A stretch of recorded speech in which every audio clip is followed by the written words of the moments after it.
College life শেষ করে ভার্সিটিতে যাব লেখাপড়া করার জন্য। মনে এক নতুন আনন্দ বিরাজ করছে। অনেক দিনের স্বপ্ন ছিল ভার্সিটিতে পড়ব, সবাই বড় ভাই বলে ডাকবে। আমি সদ্য ইন্টার পরীক্ষা শেষ করে ঢাকার ভালো একটি ভার্সিটিতে পড়ার চান্স পাই। আগামীকাল উদ্বোধনী ক্লাস শুরু হবে। মনে একরাশ আনন্দ নিয়ে ঘুমিয়ে পড়লাম। রীতিমতো ফজরের নামাজ পড়ে এসে ফেসবুকে একটু ঘোরাঘুরি করে সময় কাটালাম। কি রে, আজকে তো নতুন ক্লাস শুরু, ভার্সিটিতে যাবি না? হ্যাঁ মা, একটু পরেই রওনা দিব। সকালে হালকা কিছু খেয়ে ভার্সিটির দিকে রওনা দিলাম। উদ্বোধনী ক্লাস করবেন কলেজের সকল ছাত্র শিক্ষকের crush Sohana madam. Madam class করতে ক্লাসে প্রবেশ করলেন। সবাই সম্মানের খাতিরে দাঁড়িয়ে সালাম দিলেন। Sit down and good morning all of you.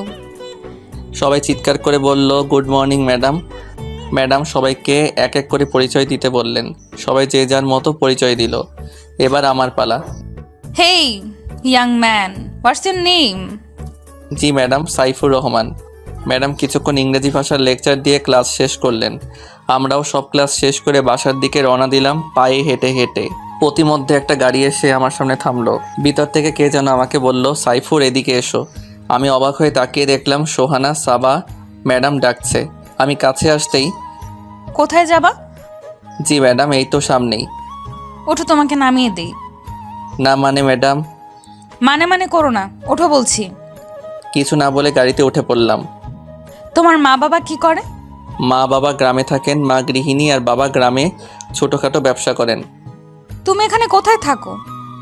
Madam আমি এখানে একটা মেসে থাকি। আজ থেকে তোমাকে মেসে থাকতে হবে না, আমার সাথে আমার বাসায় থাকবে। এমনিতে অনেকগুলো রুম খালি পড়ে থাকে। না মানে ম্যাডাম, আমি মেসেই থাকবো, আমার সেখানেই ভালো লাগে। সাইফুর, তুমি তোমার ম্যাডামের রিকোয়েস্ট রাখবা না? কোনো মানে না করে সব কিছু আমার বাসায় নিয়ে চলে আসবে। এই নাও আমার কার্ড। আমি আর না করতে পারলাম না। যাক, মেসের ভাড়াটা বাঁচবো। সব কিছু নিয়ে ম্যাডামের বাসায় চলে আসলাম। কলিং বেল চাপ দিতে ম্যাডাম এসে দরজা খুলে দিলেন।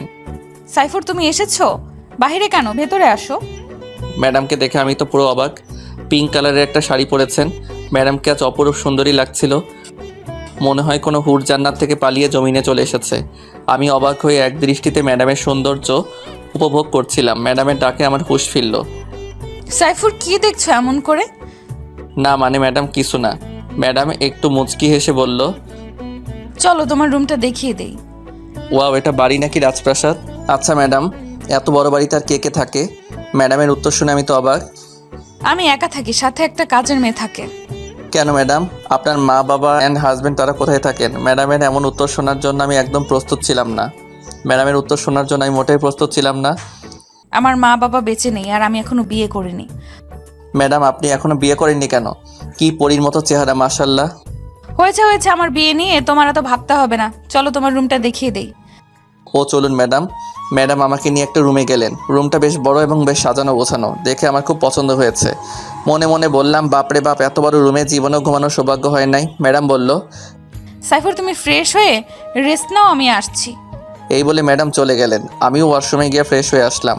সন্ধ্যা ঘনিয়ে আসছে, আমিও পড়তে বসলাম। পড়তে পড়তে রাত 9টা বেজে গেল। কে যেন দরজার কাছ থেকে আমার নাম ধরে ডাকছে। গলা শুনে বুঝতে পারলাম ম্যাডাম ডাকছে। আমি দরজা খুলতেই অবাক চাহনিতে ম্যাডামের দিকে তাকিয়ে রইলাম। ম্যাডাম একটা নাইট ড্রেস পরে আসছেন। বারান্দায় মিটমিট আলোতে ম্যাডামের মুখটা স্পষ্ট দেখা যাচ্ছে আর চুলগুলো বাতাসে উঠছে। ম্যাডামকে যে কি অসম্ভব সুন্দরী লাগছিল তা আপনাদের লিখে বোঝানো যাবে না। কি হা করে তাকিয়ে থাকবে নাকি ভেতরে আসতে বলবে? ও ম্যাডাম, ভেতরে আসুন। ম্যাডামের ডাকে একটু লজ্জা পেলাম। এই খাবারটুকু খেয়ে নাও। ম্যাডাম আপনি কষ্ট করে খাবার আনতে গেলেন কেন? বেশি কথা না বলে খাবারটুকু খেয়ে নাও, না হয় খাবার ঠান্ডা হয়ে যাবে। খুব খিদে পেয়েছিল, তাই বেশি কথা না বলে খাওয়া শুরু করলাম। ম্যাডাম তাকিয়ে আমার খাবার খাওয়া দেখলেন। ম্যাডাম আপনি খেয়েছেন? না, আমি খাবো না, তুমি খাও, আমি দেখছি। চলুন না ম্যাডাম, একসাথে খাই। তুমি যদি খাইয়ে দাও তাহলে খাবো। আমি খাইয়ে দিব না মানে আপনি মাইন্ড করবেন না তো? আরে মাইন্ড করার কি আছে? আমি ম্যাডামকে খাইয়ে দিতে শুরু করলাম। ম্যাডাম আমার দিকে তাকিয়ে খেতে লাগলেন। খাওয়া শেষে ম্যাডাম কাপড় দিয়ে আমার মুখটা মুছে দিলেন, তারপর নিজের মুখটা মুছে নিলেন। সেদিনের মতো ঘুমিয়ে পড়লাম। পরদিন ভোরে একটা টিউশনি খোঁজার জন্য রওনা দিলাম। উঠে দেখি ম্যাডাম ব্রাশ হাতে নিয়ে ব্রাশ করছেন। আমি বেরোতেই ডাক, সাইফুর, কি হলো? কোথায় যাচ্ছ এত ভোরে না বলে? না মানে ম্যাডাম, একটা টিউশন খোঁজার জন্য বের হচ্ছি। বাবা টাকা পাঠানো বন্ধ করে দিয়েছে। পড়াশোনার খরচ চালাতে হলে আমাকে যে কোনো কিছু একটা করতে হবে, তাই দেখি একটা টিউশনি পাই কিনা। দেখো সাইফুর, আমার বাড়ি থেকে তুমি টিউশন করবে এটা অসম্ভব। আর তোমার পড়ালেখার জন্য যত টাকা খরচ হবে সব আমি দিব। এসো, বেশি কথা না বলে এসো, ব্রেকফাস্ট করবে। না মানে ম্যাডাম, আপনার কাছ থেকে আমি কোনো টাকা নিতে পারবো না। আমার মনে হয় আমি গরিব বলে আপনি আমার প্রতি করুণা করেছেন। বলার সাথে সাথে ঠাস ঠাস ম্যাডাম এসে আমাকে জড়িয়ে ধরে বিরতিহীন চুমু খেতে লাগলেন আমার মুখে। আবার সাথে সাথে কান্না করতে লাগলেন। আমিও ম্যাডামের কান্না সহ্য করতে না পেরে কেঁদে দিলাম। ম্যাডাম আমাকে কিস করতে করতে বললেন, আর যদি এমন কথা বলিস আমি তোকে খুন করে ফেলবো। আমার স্নেহ ভালোবাসা তোর কাছে করুণা মনে হয়? আমি বুঝতে পারলাম সত্যি ম্যাডাম আমাকে অনেক স্নেহ করেন। তারপর আমরা নিজেদের সামলে নিয়ে ব্রেকফাস্ট করে ম্যাডামের গাড়ি করে কলেজের দিকে রওনা দিলাম। আমি ক্লাসরুমে ঢুকতেই কিছু ছেলে ড্রাইভারকে নিয়ে কোলে করে গাড়িতে এনে ম্যাডামকে হাসপাতালে নিয়ে গেলাম। তারপর আমি ডাক্তার ডাক্তার বলে চিৎকার করতে লাগলাম। কি হয়েছে ওনার? উনি আমার উপর অভিমান করে পানিতে ঝাঁপ দিয়েছে। প্লিজ ডাক্তার, ওনাকে বাঁচান, না হয় আমি বাঁচবো না। আপনি শান্ত হন, আমরা দেখছি। এই বলে ডাক্তার ম্যামকে আইসিইউতে নিয়ে গেলেন আর আমাকে বাহিরে থাকতে বললেন। বলতে না বলতেই আমাদের ভার্সিটির সকল শিক্ষক ও ছাত্রছাত্রীরা চলে আসছেন খবর পেয়ে। আমি বসে কান্না করতে লাগলাম। সাইফুর, সোহানা ম্যাডামের কি অবস্থা? উনি ঠিক আছেন তো? স্যার আমি জানি না, ডাক্তার আইসিইউতে নিয়ে গেল। চিন্তা করো না, ম্যাডাম ঠিক হয়ে যাবেন। তারপর স্যার চলে গেল। ভার্সিটির সবাই একে একে আমাকে সান্ত্বনা দিতে লাগলেন। পরে সবাই যে যার মতো চলে গেল। প্রায় 5 ঘন্টা পর আইসিইউ থেকে একজন ডাক্তার বের হলেন। আমি দৌড়ে তার কাছে গেলাম। ডক্টর, ওনার কি অবস্থা? উনি ঠিক আছে তো? উনি এখন চিন্তামুক্ত।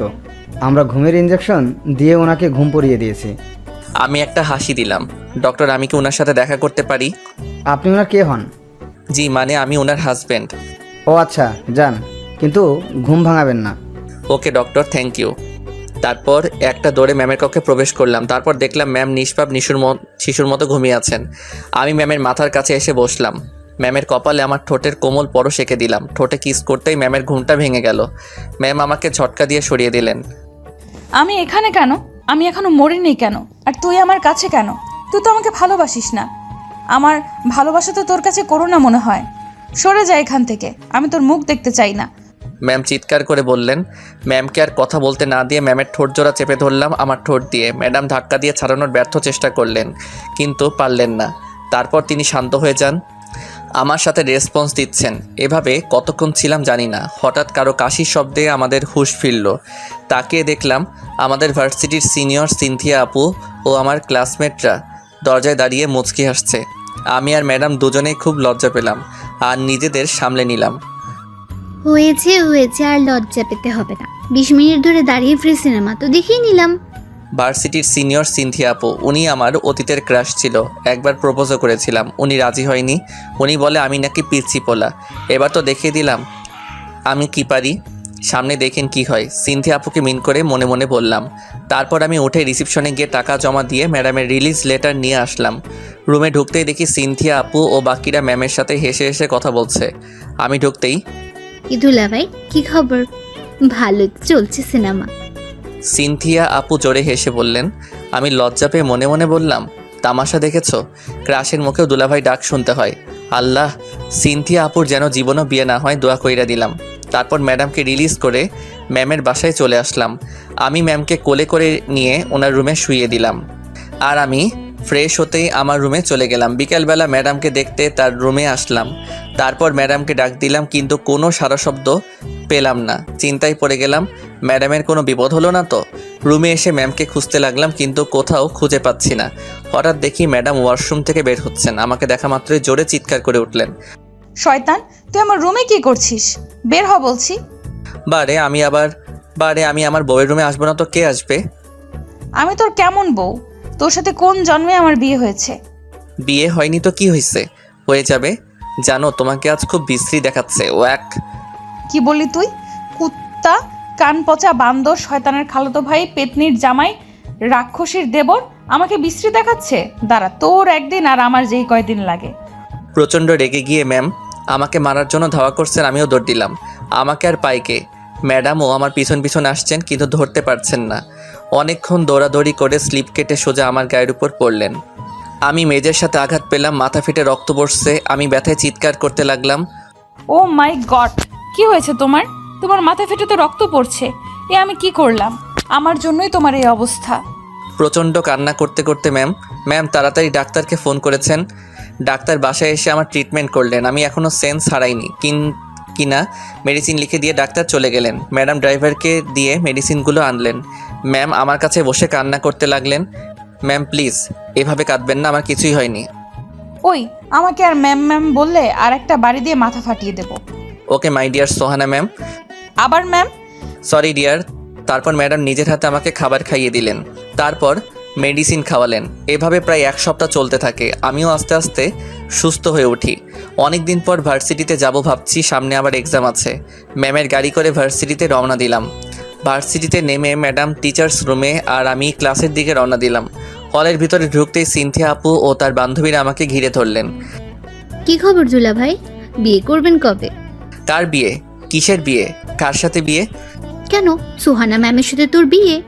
আরে ধ্যাত, বিয়ে করলে তোমাকে করব। কি বললি? দাঁড়া, এখনই ম্যামকে গিয়ে বলছি। এই না, ম্যামকে কিছু বলো না, উনি আমাকে মেরেই ফেলবে। আমি ম্যামকেই বিয়ে করব। এই তো গুড পয়েন্ট। আমি ছাড়া তোমাকে কেউ বিয়ে করব না। আর ওই তোমার নোয়াখাইলে বয়ফ্রেন্ডও না। গুড বয় না সাই। সিনথিয়া আপু ও তার বান্ধবীরা হেসে আমার কাছে থেকে চলে গেল। আমিও ক্লাসে ঢুকে পড়লাম। ক্লাসের সবাই আমার দিকে তাকিয়ে মুচকি হাসছে। মনে হয় আমি কোনো জোকার। যাক, সহ্য করে নিলাম, কারণ ওদের হাসির রহস্যটা আমার জানা। সেদিনের মতো ক্লাস শেষ করে বাসায় চলে আসলাম। রাতের বেলায় খাবার খেয়ে দেখলাম ভালো লাগে আর ঘুমও আসতেছে না। ভাবলাম একটু ছাদে গিয়ে সময় কাটানো যাক। তখন জ্যোৎস্না রাত ছিল। আকাশের চাঁদখানা স্পষ্ট দেখা যাচ্ছে। দোলনার উপর বসে চাঁদ দেখতে লাগলাম। সত্যি জ্যোৎস্না রাতের চাঁদ খুবই সুন্দর। ছাদে একাকী বসে চাঁদ দেখা কয়জনের ভাগ্যই বা আছে। হঠাৎ কাঁধে কারো স্পর্শ অনুভব করলাম, ভয়ও পেলাম। এত রাতে ছাদে কে আসলো? পিছনে ঘুরে দেখি ম্যাডাম দাঁড়িয়ে আছেন।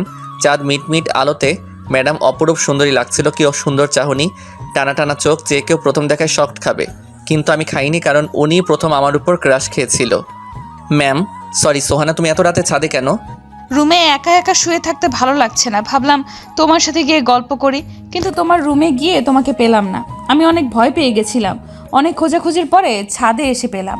এবার বলো, তুমি ছাদে কি করছো? আমারও ভালো লাগছিল না, তাই আসলাম। আচ্ছা, তুমি সিগারেট খাও? আরে না, বাপের জন্মেও খাই নাই। Good boy. দেখতে হবে না বরটা কার? তারপর আমার কাছে পাশে বসে কাঁধে মাথা রাখলো।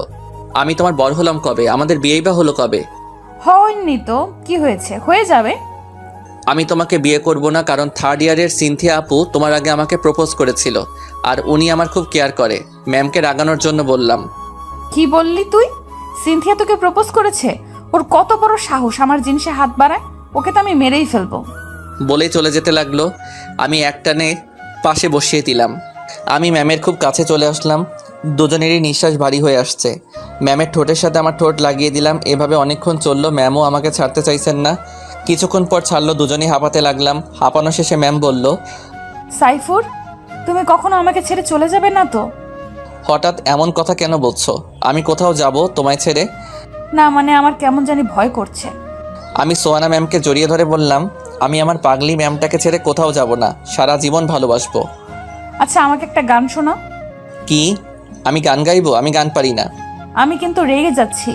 যা পারো শোনাও। কি আর করব, বাধ্য হয়ে গান গাইতে শুরু করলাম।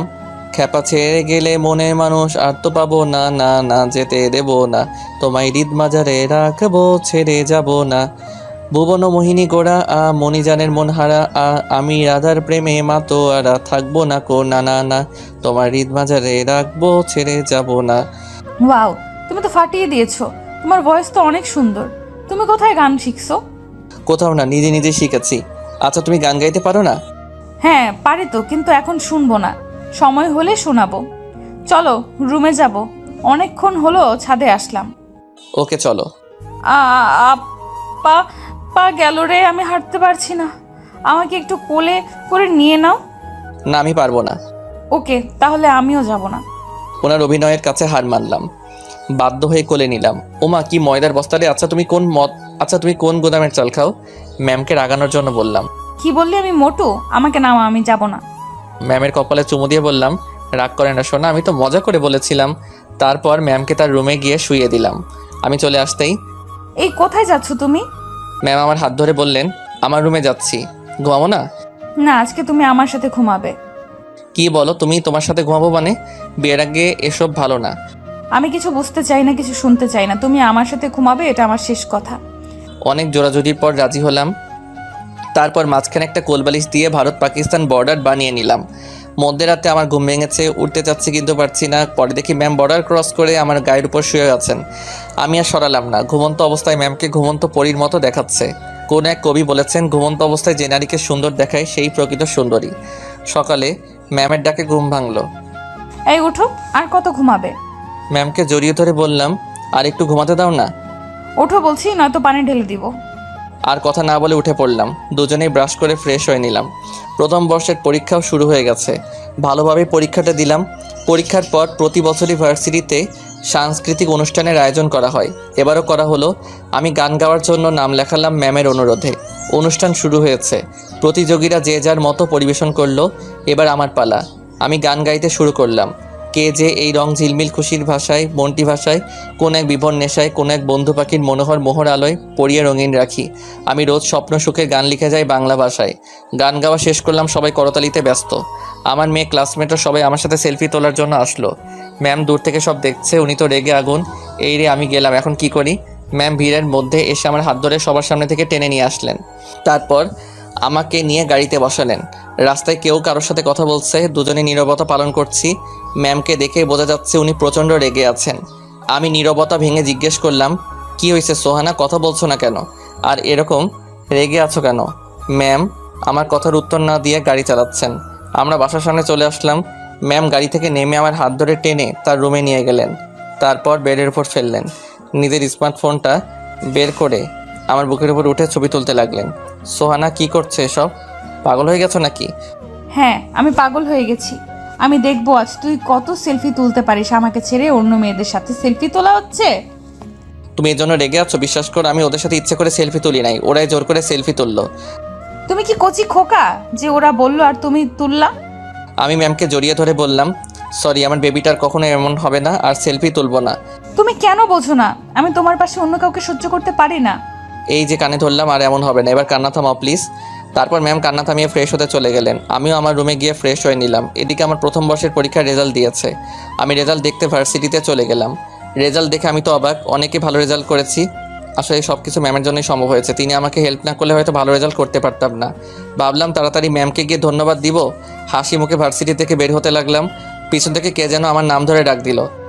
হাই, আমি শিমু, তোমার classmate, and congratulation for make a brilliant result. Thank you Shimu. আমরা কি বন্ধু হতে পারি? ও শিওর, কেন নয়। তারপর শিমুর কাছ থেকে বিদায় নিয়ে বাসায় চলে আসলাম। বাসায় এসে যা দেখলাম আমি তো অবাক। দেখি ম্যাম আয়নার সামনে দাঁড়িয়ে চুল ঝাড়ছেন। আমি আস্তে আস্তে গিয়ে ম্যামকে পিছন থেকে জড়িয়ে ধরলাম। ম্যাম চমকে উঠলেন। পিছন ফিরে তাকিয়ে দেখি আমি। ও তুমি, আমি তো ভয় পেয়ে গেছিলাম হঠাৎ এভাবে। সোহানা, আমি বেস্ট রেজাল্ট করেছি। বলো কি? Congratulation for make a good result. এই বলো না, আমাকে বিয়ে করবে কবে? আমার আর দেরি সহ্য হচ্ছে না। তোমাকে ছাড়া আমি কিছুই ভাবতে পারছি না।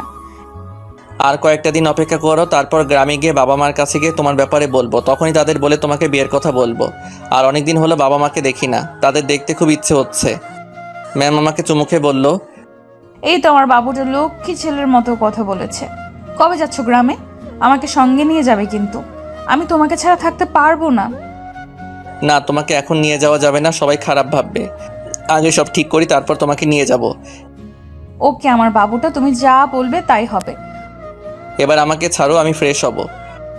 ওকে যাও, ফ্রেশ হও গিয়ে। ম্যাম আমাকে ছেড়ে দিয়ে বলল। তারপর রুমে গিয়ে ফ্রেশ হয়ে নিলাম। হঠাৎ কিসের যেন কাঁপাকাঁপি অনুভব করলাম। ভাবলাম আবার ভূমিকম্প হলো না তো। পরে দেখি মোবাইল সাইলেন্ট করা। মোবাইলে কে যেন কল করেছে, আমি ফোনটা রিসিভ করলাম। ওপাশ থেকে মেইলি কণ্ঠে, হ্যালো, হ্যালো কে? আমি আরে আমিটা কে? আমি শিমু, তোমার ক্লাসমেট। তুমি হঠাৎ কি মনে করে? না এমনি। কি করো? এই তো বসে আছি। আচ্ছা, বিকেলে একটু দেখা করতে পারবে পার্কে? কেন? দরকার আছে, প্লিজ না করো না। ওকে, আসবো। আমি রেডি হয়ে পার্কের দিকে রওনা দিলাম। গিয়ে দেখি আশেপাশে সব কাপড়রা নিজেদের মধ্যে কারবার করছে। বাকিটা আপনারা বুঝে নেন, আমি বলবো না। একটু দূরে গিয়ে দেখি শিমু একটা বেঞ্চে বসে আছে। আমি কাছে এসে বসলাম। মেয়েটাকে আজ অনেক কিউট লাগছে। গোলাপি একটা শাড়ি পরে আসছে। তারপর শিমু আমাকে যা বলল আমি নিজের কানকে বিশ্বাস করতে পারছি না। সাইফুর, তোমাকে কথাটা কিভাবে বলবো বুঝতে পারছি না, কিন্তু আমাকে আজ বলতেই হবে। আমি আর অপেক্ষা করতে পারছি না। শিমু, তুমি কি বলবে পরিষ্কার করে বলো। আর এত ভয় পাচ্ছ কেন? আমি তো তোমার ভালো বন্ধু, তাই না? তো এত আমদা আমদা করছো কেন? সাইফুর, আমি আজ পর্যন্ত কোনো ছেলের দিকে ভালো করে তাকাইনি, আর কেউ আমার দিকে তাকানোর সাহসও পাচ্ছে না, কারণ আমার বাবা এখানকার এমপি আর ভাইয়েরা বড় লিডার। কিন্তু তোমাকে যেদিন প্রথম দেখেছি সেদিন আমার ভালো লেগেছিল। আমি ভেবেছিলাম হয়তো এটা আমার আবেগ, পরে দেখলাম এটা কোনো আবেগ না। আমি সত্যিই তোমাকে ভালোবেসে ফেলেছি। প্লিজ, তুমি আমাকে ফিরিয়ে দিও না। শিমুর কথা শুনে আমার ঘা থেকে ঘাম বেরোচ্ছে। আমি কোনো কথা বলতে পারছি না। কি হলো সাইফুর, কথা বলো না কেন? বলো তুমিও আমাকে ভালোবাসো। শিমু, তুমি যা বলছো তা কখনোই সম্ভব নয়। আমি তোমাকে ভালো বন্ধু ভাবি, এর চেয়ে বেশি ভাবতে পারি না। আর তার চেয়ে বড় কথা হলো আমার গার্লফ্রেন্ড আছে। দয়া করে এসব বলে আমাদের বন্ধুত্বটা নষ্ট করো না। আমাদের কথাগুলো শুনে শিমু অঝরে কান্না করতে লাগলো। খুব কষ্ট হচ্ছে ওর জন্য, কিন্তু কি করব, আমার হাত তো বাঁধা। মনে রেখো, যদি এই জীবন তোমাকে না পায় তাহলে আমি নিজেকে শেষ করে ফেলবো। কখনো আমাকে দেখতে পাবে না। শিমু প্লিজ পাগলামো করো না, আমরা সারা জীবন ভালো বন্ধু হয়ে থাকবো।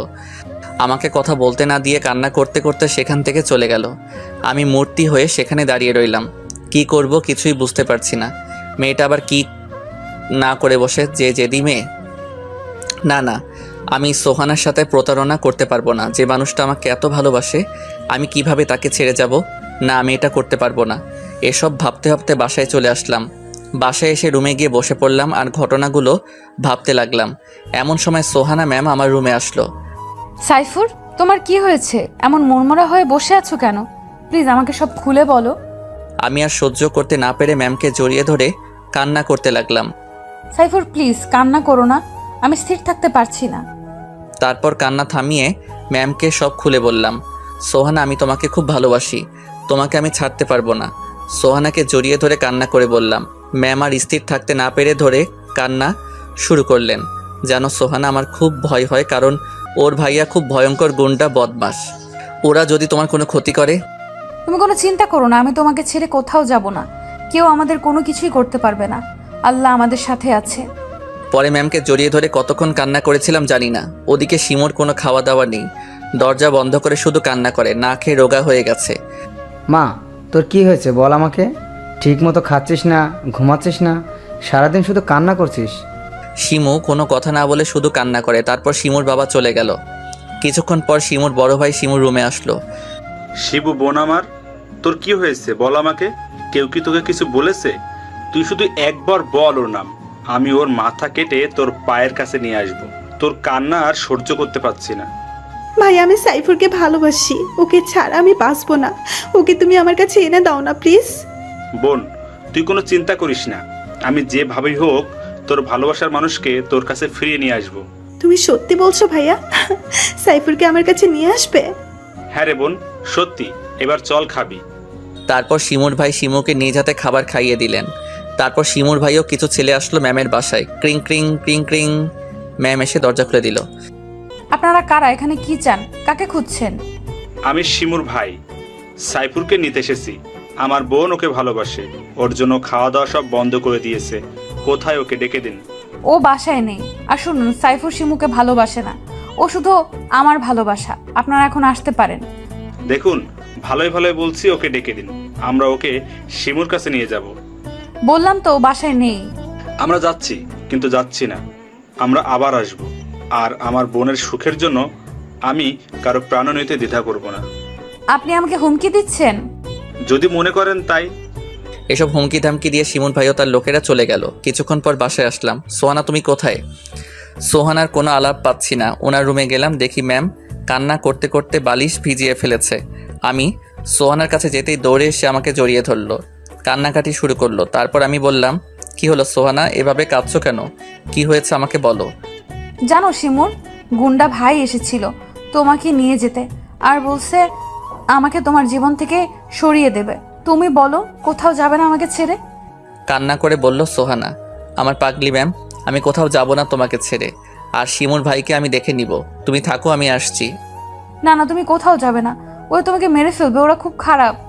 আমার কিছুই হবে না, আমি যাব আর আসবো। তারপর সেখান থেকে শিমুর বাড়ির উদ্দেশ্যে রওনা দিলাম। তারপর পথিমধ্যে দেখলাম শিমুর ভাই ও তার লোকের একটা দোকানে বসে চা খাচ্ছে। আমি তাদের কাছে যেতেই এই ছেলে, এদিকে আসো। আমি তাদের কাছে আসলাম। আমরা তোমাকেই খুঁজছিলাম। চলো, শিমু তোমাকে যেতে বলেছে। তারপর শিমুর ভাই আমার হাত ধরে টানতে লাগলো। আমি ঝটকা দিয়ে হাতটা ছাড়িয়ে নিলাম। শুনুন, শিমু আমার ভালো বন্ধু, ওকে আমি বন্ধুর চোখে দেখি, ভালোবাসি না। আপনারা দয়া করে আমাকে ডিস্টার্ব করবেন না। আমি চলে যেতেই শিমুর ভাইয়েরা আমার হাত আবার ধরে ফেললো। আমি হাত ছাড়িয়ে রাগে ঠাস ঠাস শিমুর ভাইয়ের গালে চর বসিয়ে দিলাম। আপনাকে কতবার বলবো আমি শিমুকে ভালোবাসি না, আমি সোহানা ম্যামকে ভালোবাসি। তোর এত বড় সাহস, তুই আমার গায়ে হাত তুলেছিস? এই বলে পিছন থেকে একজন আমার মাথায় আঘাত করলো। আমি সহ্য করতে না পেরে মাটিতে লুটিয়ে পড়লাম। মাথা ফেটে অঝরে রক্ত পড়ছে। কিছুক্ষণ পর আমি অজ্ঞান হয়ে যাই। জ্ঞান ফিরে দেখলাম আমি চার দেয়ালের ভিতরে, মাথায় ব্যান্ডেজ করা, নড়তে পারছি না, শরীর প্রচণ্ড ব্যথা করছে। চেয়ে দেখি সোহানা ম্যাম আমাকে জড়িয়ে ধরে কান্নাকাটি করছে। আমি ওর মাথায় আস্তে করে হাত ছোঁয়ালাম। ও চমকে উঠল। সোহানা, কাঁদছো কেন? দেখো, আমার কিছুই হয়নি, আমি একদম ঠিক আছি। তোমাকে কতবার বলেছি ওদের কাছে যেতে না, তুমি আমার কথা শুনলে না, তাই আজ এদিন দেখতে হলো। আজ যদি তোমার কিছু হয়ে যেত আমি কি নিয়ে বাঁচতাম বলতে পারো? কেন? ভালো একটা ছেলে দেখে বিয়ে করে ফেলতে। কি বললি কুত্তা? আজ তোকে আমি মেরেই ফেলবো। এই বলে আমাকে মারতে শুরু করলো। সরি, আমি তোমাকে রাগানোর জন্য বলেছি। আমাকে রাগিয়ে তোর খুব ভালো লাগে তাই না? ওদিকে শিমুর ভাই তার বাসায় গেল। শিমু ভাইকে দেখে দৌড়ে আসলো। ভাইয়া সাইফুর কোথায়? ওকে এনেছো? ও নিশ্চয়ই গাড়িতে। যাই, ওকে নিয়ে আসি। ও আসেনি। কি বলছো ভাইয়া? ও আসেনি মানে? কোথায় ও? ওকে নিয়ে আনতে গিয়েছিলাম, ও আসেনি। ও তোকে ভালোবাসে না, ও সোহা নামের একটা মেয়েকে ভালোবাসে। আমি হাত ধরে আনতে গেলাম, তখনই ও আমাকে চর মেরেছে। তাই আমিও রেগে ওকে মেরে রাস্তায় ফেলে এসেছি। তুই ওকে ভুলে যা। তোমার সাহস কি করে হলো আমার ভালোবাসার মানুষের গায়ে হাত তোলার? আমি ওকে আমার কাছে নিয়ে আনতে বলেছি, মেরে ফেলতে নয়। তার ভাই অবাক হয়ে শিমুর দিকে তাকিয়ে আছে। শিমু সেখান থেকে দৌড়ে হাসপাতালে চলে গেল। তখনও সোহানা আমার বুকে মাথা দিয়ে আছে। শিমু দরজায় দাঁড়িয়ে সব দেখছে। আস্তে কাশি দিল সোহানা আর আমি চমকে উঠলাম। আসতে পারি? আরে শিমু, আসো ভিতরে। Saifur, I am sorry.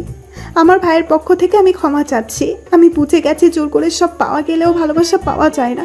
তুমি সোহানা ম্যামকে নিয়ে সুখে থাকো। আমি তোমার বন্ধু হয়েই থাকবো আজীবন।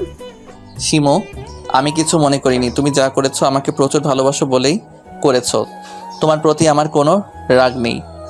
তোমরা থাকো, আমি তাহলে এখন আসি। তারপর শিমু কান্না করতে করতে সেখান থেকে চলে গেল। আমার সুস্থ হতে প্রায় 2 সপ্তাহ সময় লেগে যায়।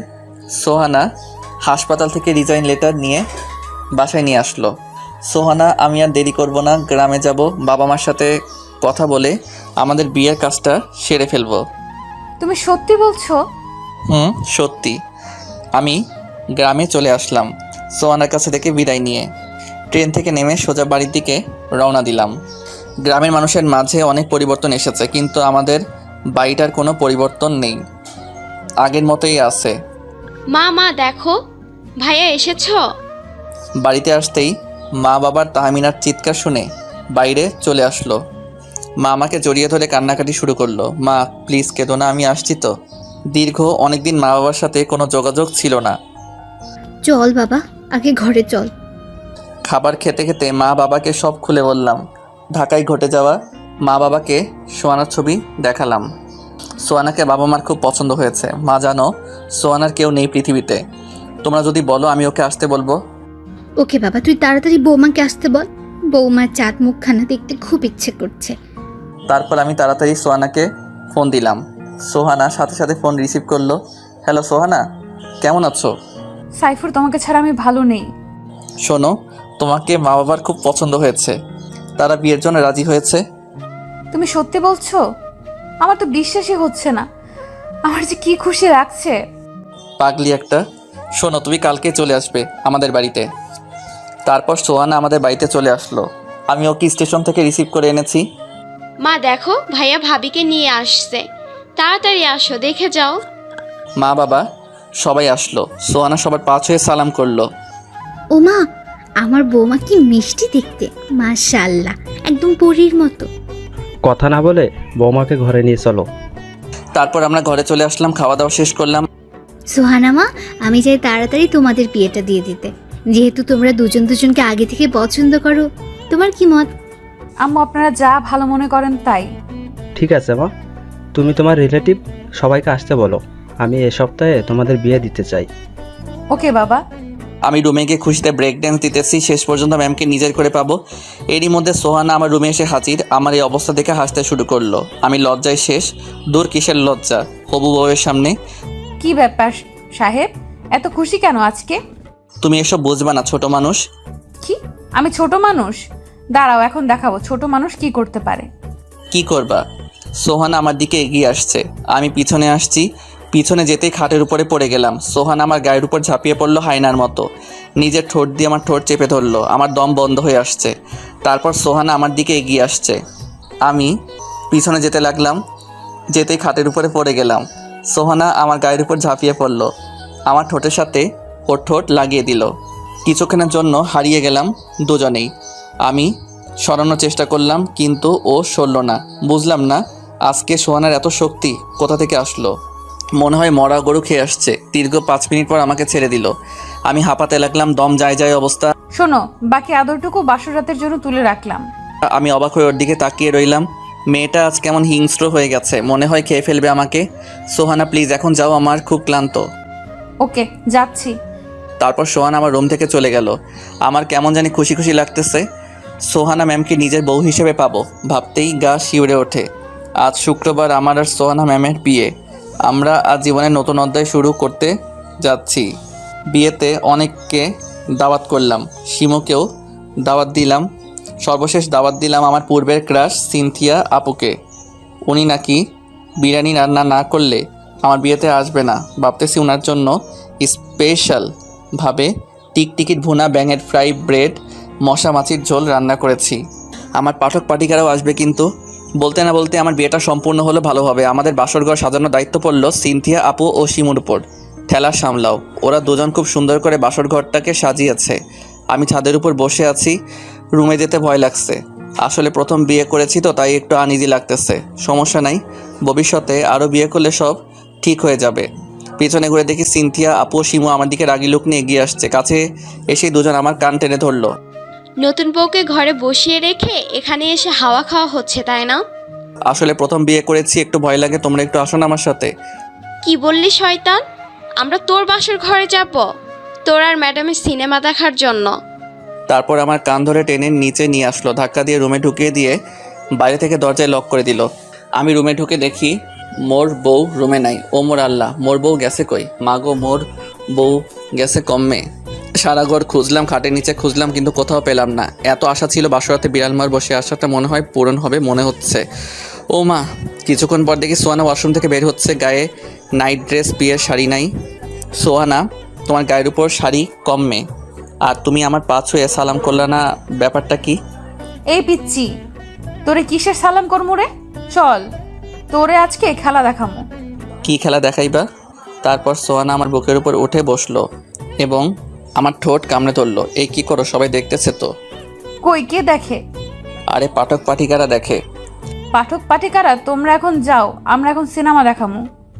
সারা রাত শুটিং করে আমি খুব ক্লান্ত। সকালে চোখ মেলে দেখি সোহানা স্নান করে এসে চুল মুছতেছে। ওকে দেখে কন্ট্রোল হারিয়ে ফেলেছি। মেয়েটাকে আজ অপূর্ব সুন্দর দেখাচ্ছে। আমি বিছানা থেকে উঠে ওকে পেছন থেকে জড়িয়ে ধরলাম। ও চমকে উঠলো, ফিরে দেখলো আমি। তুমি উঠছো তাহলে? তাড়াতাড়ি গিয়ে ফ্রেশ হও, সবাই ডাকছে। এই শোনো, আমাকে একটু আদর করো প্লিজ। যা দুষ্টু ছেলে, রাতের কথা মনে নাই? শোনো না, আমার না টুইন বেবি পছন্দ, আমাকে এনে দিবা? দুইটা কেন? তুমি চাইলে একটা ক্রিকেট টিমের ব্যবস্থা করবো। যা দুষ্টু ফাজিল ছেলে, আমার বুঝি লজ্জা করে না? সোহানা লজ্জায় আমার বুকে মুখ গুজে। তারপর আমরা মা বাবার কাছ থেকে বিদায় নিয়ে ঢাকায় চলে আসলাম, আমাদের পুরনো ঠিকানায়। আমাদের সংসারটা খুব সুখেই চলছে। আমার একটা কিউট বেবি হয়েছে, নাম মুবাশশারা। আসলে আমি একটা বেবি, আমার আবার বেবি হয়েছে বাবা যেগুলো। পরের দিন সোনা রান্না করে রান্না করতেছে। আহ কি ঘ্রাণ! দেখতে হবে না কার বউয়ের হাতে রান্না। আমি রান্নাঘরে গিয়ে সোহানার কোমর জড়িয়ে ধরলাম। ও কিছুটা কেঁপে উঠলো। আমি ওর ঘাড়ে টান ছোয়ালাম। আচ্ছা, তুমি সারাদিন এত রোমান্টিক হও কেন বলো তো? যাও, এখন আমি রান্না করব, তা না হলে না খেয়ে থাকতে হবে। না, আমি একটা খাবো। মা খেলে চলবে না, খাবারও খেতে হবে। খাবার না খেলে এই রোমান্টিকতা থাকবে না। সত্যি কানে আমাকে খেতে পাঠিয়ে দিয়ে আব্বুকে আদর করা হচ্ছে, তাই না মা? আম্মা, তুমি শুধু আব্বুকে আদর করো, আমাকে একটু আদর করো না। কাঁদতে কাঁদতে বলল আমার মেয়ে মুবাশশারা। এইভাবেই চলতে থাকলো আমাদের খুনসুটি মিশ্রিত সংসার। দোয়া কইরেন আমরা যেন সুখী হই।